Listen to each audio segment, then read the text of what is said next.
تقبل الله منا ومنكم.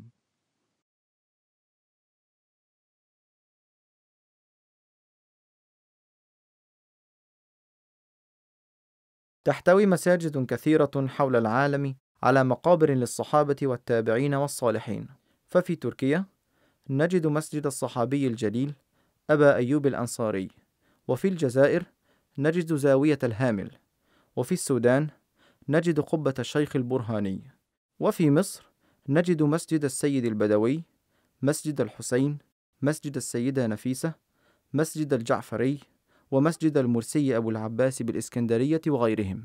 ويقصد تلك المساجد مئات من المسلمين يوميا للتبرك بصاحب القبر والدعاء عنده، ومنهم من يطوف بقبره ويسجد عنده، ومنهم من يذبح له تقربا واعتقادا منهم بتحقيق طلباتهم من الشفاء أو الزواج أو المال أو صلاح الحال، وتوسلا إلى الله بهذا الرجل الصالح الذي لا يملك لهم ضرا ولا نفعا. بل ويقول بعضهم أن الدعاء هناك والطواف يعادل الدعاء والطواف في مكة.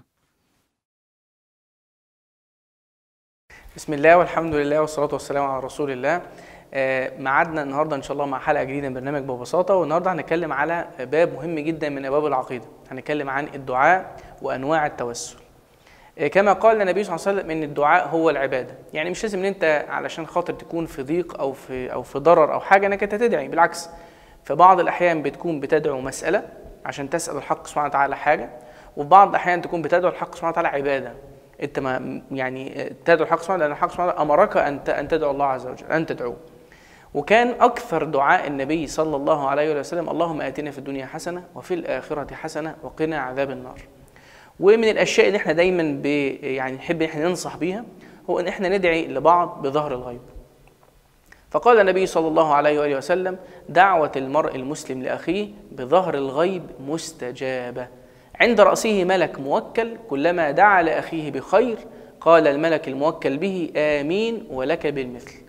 فإحنا لما نسمع الحديث يعني بالشكل ده يجب ان احنا دايما نحرص على ان احنا ندعي لبعض بظهر الغيب، ولما تشوف حد تحسبه على الخير تقول له ادعي لي بظهر الغيب بالله عليك. طيب ازاي ندعي الحق سبحانه وتعالى ونتوسل إليه؟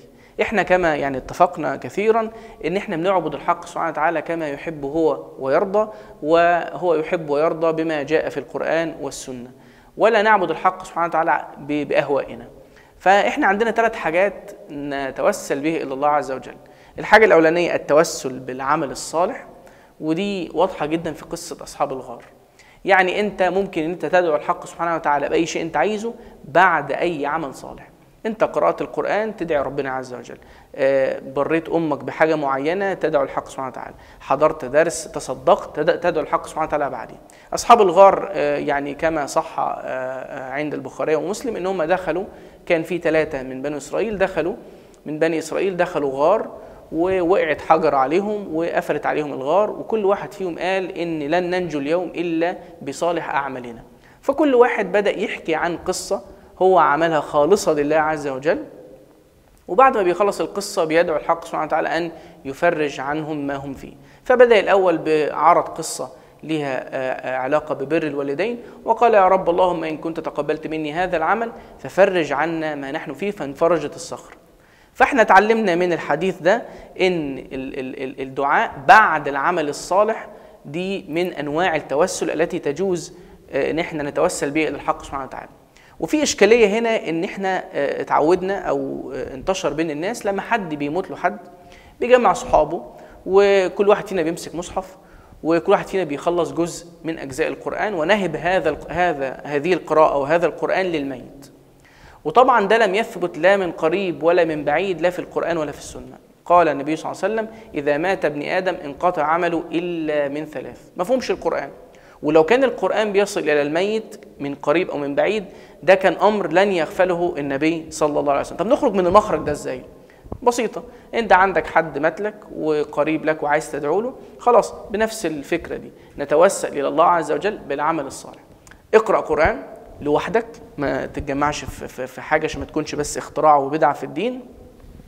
تمسك الجزء من القرآن، تقرأ الجزء من القرآن، ثم تقول: اللهم يا رب إن كنت تقبلت مني هذا العمل فيا رب وسع مثلا للميت ليكن الأب أو الأم أو ما إلى ذلك، وسع له في قبره وارزقه الفردوس الأعلى من الجنة وثبته عند سؤال الملكين، وادعي باللي أنت عايزه. يبقى يجوز التوسل إلى الله عز وجل. أول نوع التوسل بالأعمال الصالحة. النوع الثاني التوسل بأسماء الله الحسنى، يا حنان يا منان يا ذا الجلال والإكرام يا سميع يا قريب يا مجيب الدعوات وما إلى ذلك. النوع الثالث هو التوسل بدعاء الصالحين الأحياء. حط تحت الأحياء دي كذا خط، ودي من الأمور اللي احنا مختلفين فيها في العقيدة. بعض الناس يروح مثلا للحسين يقول لاجل الحسين يا رب افعل لي كذا وكذا، يروح للسيد البدوي لاجل السيد البدوي افعل كذا وكذا، يروح لأي حد ميت ويتقرب إلى الله عز وجل بالميت. حتى النبي صلى الله عليه وسلم الصحابة لم يتوسلوا إلى الله عز وجل بالنبي صلى الله عليه وسلم إلا يعني حتى بعد ما مات. وده واضح جدا جدا في سورة البقرة. الحق سبحانه وتعالى يقول ويسألونك عن الأهلة قل، ويسألونك ماذا ينفقون قل، ويسألونك قل، ويسألونك قل. فتجد أن الحق سبحانه وتعالى وضع العلم، الحق سبحانه وتعالى وضع النبي صلى الله عليه وسلم بيننا وبين العلم إلا في الدعاء. وإذا سألك عبادي عني فإني قريب مباشرة. فلم يضع أحد بينك وبين الحق سبحانه وتعالى في الدعاء. طيب إزاي أتقرب بدعاء الصالحين؟ إن أنت مثلا تحسب أن الرجل ده صالح، أو تحسب الرجل ده على خير تقول له ادعي لي معاك بالله عليك، أو تحسب أن الرجل ده خير أو من أهل الصدقة تقول له بالله عليك ادعي لي معاك كذا وكذا وكذا. فأنت تتوسل إلى الله عز وجل بدعاء الصالحين. كان في رجل أعرابي ذهب إلى النبي صلى الله عليه وسلم، هو كان في قبيلة وكان عنده يعني ضيق، فذهب إلى النبي صلى الله عليه وسلم فلقي النبي صلى الله عليه وسلم يخطب على المنبر، فقال له يا رسول الله هلك الزرع والضرع والماشية، فادعوا لنا الحق سبحانه وتعالى أن يمطر علينا.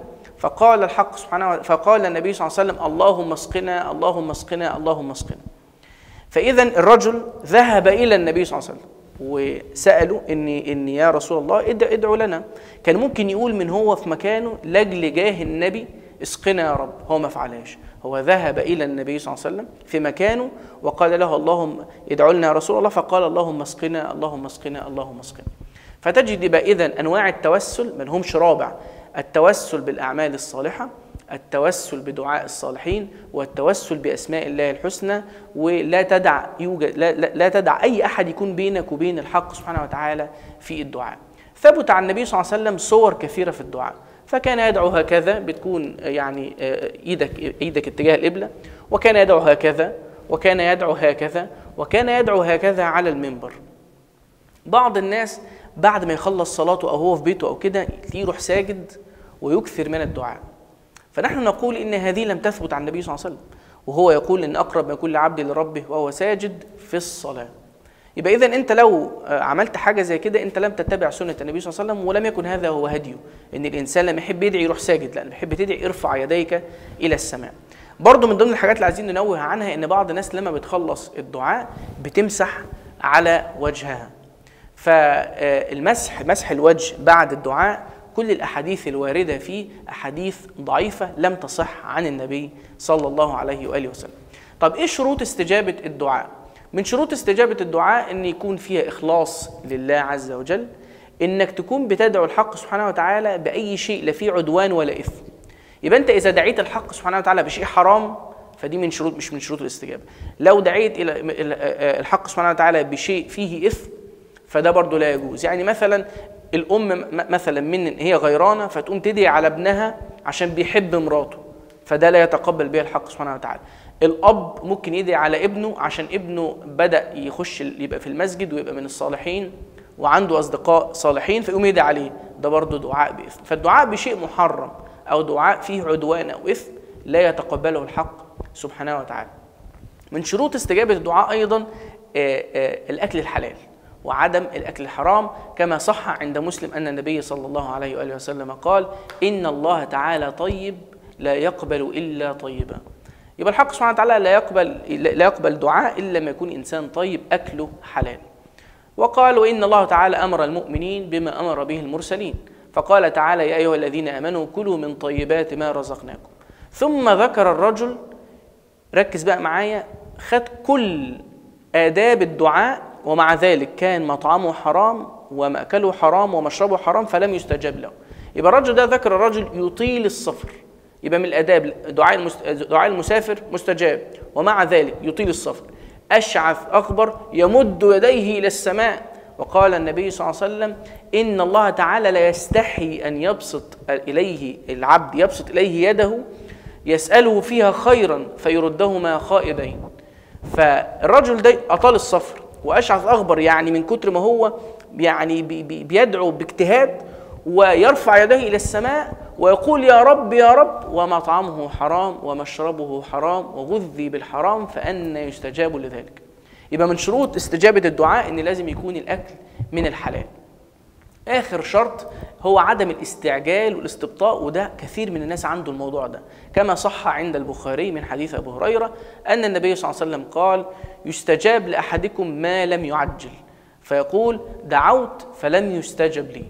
فطبعا دي من اسباب او دي من الشروط ان انت لما تدعو الحق سبحانه وتعالى ان انت ما تستعجلش ولا تستبطئ الدعاء، فان الحق سبحانه وتعالى اما سيستجيب لك دعائك هذا، واما سيؤخره لك باذن الله تعالى الى الاخره، يا اما سيعوضه عنك باذن الله تعالى لشيء في الدنيا. ونختم باذن الله تعالى بان احنا ننصح في بعض الاوقات اللي هي بيصادف فيها استجابه الدعاء، ومنها الثلث الاخير من الليل يستحب فيها طبعا الدعاء، وفيها فضل كثير عند الأذان، ما بين الأذان والإقامة، في أدبار الصلوات المكتوبة، في يعني دبر كل صلاة دعاء تدعي الحق سبحانه وتعالى، عند صعود الإمام يوم الجمعة على المنبر حتى تقضى الصلاة، وآخر ساعة من بعد العصر ذلك اليوم، وأيضا في السجود. كل دي مواضع احنا بننصح ان انت دايما تدعو في المواضع دي. فاذا نحن تكلمنا النهارده عن امر عظيم من امور العقيده، وهو الدعاء، شروط الدعاء، انواع التوسل التي يتقبلها الحق سبحانه وتعالى. واسال الله عز وجل ان يتقبل دعاءنا، وان يجعلنا ممن يستجاب لهم دعائهم، وممن لو اقسم على الله عز وجل لأبرهم. اقول قولي هذا واستغفر الله العظيم لي ولكم. سبحانك اللهم وبحمدك، اشهد ان لا اله الا انت، استغفرك ربي واتوب اليك. اللهم اهدنا فيمن هديت، وعافنا فيمن عافيت، وتولنا فيمن توليت، وبارك لنا فيما أعطيت، وقنا شر ما قضيت، إنك تقضي ولا يقضى عليك، إنه لا يذل من واليت ولا يعز من عاديت، تباركت ربنا وتعاليت. اللهم اغفر لنا وارحمنا واعتق رقابنا من النار. اللهم تقبل منا إنك أنت السميع العليم، وتب علينا إنك أنت التواب الرحيم. وصل اللهم وسلم على سيدنا محمد وعلى آله وصحبه أجمعين.